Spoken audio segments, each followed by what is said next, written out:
Selama ini, seorang bule asal Inggris mengaku memiliki pandangan yang keliru tentang Indonesia. Ia Keliru? membayangkan Kayak gimana Indonesia keliru? sebagai negara yang kaku, seragam, dan penuh batasan budaya. Namun, semua prasangka itu perlahan runtuh hanya karena satu hal sederhana.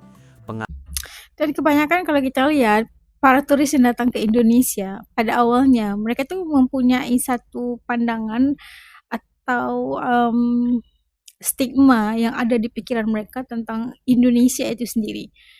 Apapun yang di luar sana, kalian harus berkunjung dulu ke sesebuah negara sebelum menerima fakta yang ada di sosial media atau pekabaran-pekabaran media tentang sesebuah negara. Datang dulu, lihat sendiri, alami sendiri, bertemu sendiri masyarakatnya. Nah, pandangan itu pasti akan berubah. Nah, ini yang banyak berlaku kepada turis-turis yang datang ke Indonesia. Ayo kita lanjut. Pengalaman langsung berjalan kaki di kota Bandung. Cerita ini dimulai saat si bule sedang berlibur di Bandung. Di tengah perjalanannya, ia Kota tertarik adem. mengunjungi sebuah pusat perbelanjaan. Bukan bentuk barang mewah, Pasar melainkan karena satu keinginan unik. Ia ingin membeli kaos sepak bola Persib Bandung.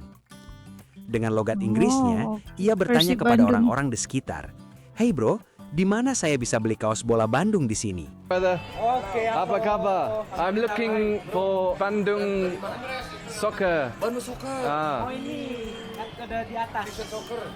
upstairs, Nih, first floor, second floor, satu, first floor. Okay. Tak disangka, seorang pria lokal dengan ramah langsung cari membantunya. kaos Persib Bandung. Tanpa ragu, pria itu mengantarkan si bule ke sebuah lapak khusus yang menjual kaos Persib.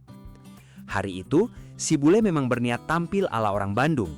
Setelah mencoba kaos tersebut, ia pun langsung membelinya. 120. 130. He drives a hard bargain, I'll tell you that. Oh, we get a bag and everything. Terima kasih. Perjalanan Hard belum berhenti. bargain. Mereka kemudian mampir ke sebuah toko batik. Dan di sanalah sebuah topi batik menarik perhatian si bule. Tanpa berpikir panjang, belangkon topi itu dia. pun ikut dibeli.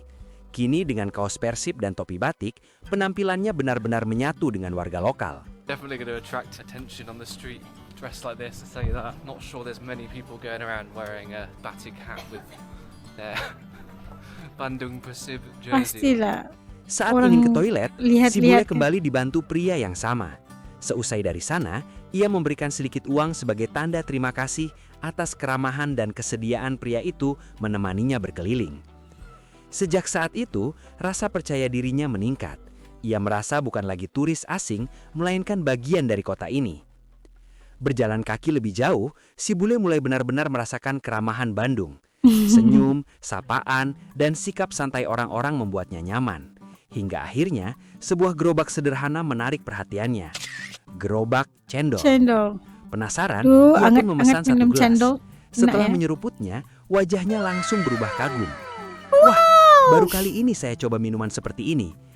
Ya kalau keadaan cuaca itu panas ya, kering. Oh, cendol adalah manisan ataupun minuman yang bisa bikin kita seger. Ya kan? Aduh, enaknya. Rasanya unik, seperti ada rasa teh tapi ada yang kenyal-kenyal di dalamnya. Enak sekali, ujarnya Cendolnya. antusias. It's kind of like a tea flavor with jelly in it or something. It's like nothing I've ever tried before. This is going to fill me up quite quickly, I think. Udah rasa Setelah kenyang. cendolnya habis, ia berpamitan dan melanjutkan perjalanan. Namun, kejutan terbesar hari itu belum datang. Tak lama kemudian, ia melihat 3 orang bapak-bapak sedang nongkrong sambil makan. Mereka menyapanya dengan ramah. Bapak lagi nongkrong Rasa nih. penasaran membuat si bule bertanya, makanan apa yang sedang mereka santap? Jawabannya mengejutkannya. Mereka mengatakan sedang makan daging B2 atau daging non-halal. Si bule langsung kaget. Selama B2. kunjungannya ke Indonesia, ini adalah pertama kalinya ia melihat hal tersebut secara terbuka. Dengan jujur ia berkata, Indonesia adalah negara dengan mayoritas muslim yang sangat besar. Melihat daging B2 di sini adalah momen yang sangat B2. langka bagi saya. Namun, para bapak itu kemudian menjelaskan dengan tenang. Dengan bahasa Inggris yang cukup baik, salah satu dari mereka berkata bahwa meskipun Indonesia mayoritas muslim, negara ini sangat melindungi hak minoritas. Ia menjelaskan bahwa sebagai seorang Katolik, dirinya masih bisa mengkonsumsi B2, asalkan di tempat yang memang diperuntukkan dan diberi penjelasan kepada masyarakat sekitar. Penjelasan itu membuat si bule terdiam, bukan karena bingung, tapi karena baru benar-benar memahami Indonesia. Baginya, ini bukan sekedar soal makanan, tapi tentang toleransi yang hidup dan nyata, bukan hanya slogan. Merasa ini adalah momen langka, si bule pun memutuskan melakukan sesuatu yang tak ia rencanakan sebelumnya. Ia memesan 1 porsi nasi goreng B2. Setelah selesai makan, Nasi goreng ia B2. mengucapkan terima kasih kepada bapak-bapak tersebut. Bukan hanya karena makanannya, tapi karena pelajaran besar yang ia dapat hari itu. Indonesia, yang selama ini ia salah pahami, ternyata adalah negara yang beragam, ramah dan penuh toleransi. Sepengetahuan dia bahwa Indonesia itu adalah minority orang Islam yang paling besar di dunia. So dalam pemikirannya mungkin daging babi itu pasti nggak ada lah kalau di Indonesia. Silap ataupun satu kesilapan pada dia apabila dia mempunyai stigma demikian. Namun dibuktikan dengan bagaimana dia bertemu dengan masyarakat bukan Islam yang sedang menikmati daging tersebut. Katanya ini adalah toleransi. Mereka masih boleh makan makanan tersebut walaupun haram untuk orang Muslim, tapi mereka boleh konsum di tempat yang ada di gerai ataupun di kedai-kedai yang non-Muslim yang menyediakan hidangan tersebut. Itu toleransi. Dan ini adalah satu pelajaran untuk dia. Sebelum ini dia mikir bahwa nggak ada pastinya kan, tapi sebenarnya ada. Dan Bandung menjadi kota yang membuka matanya.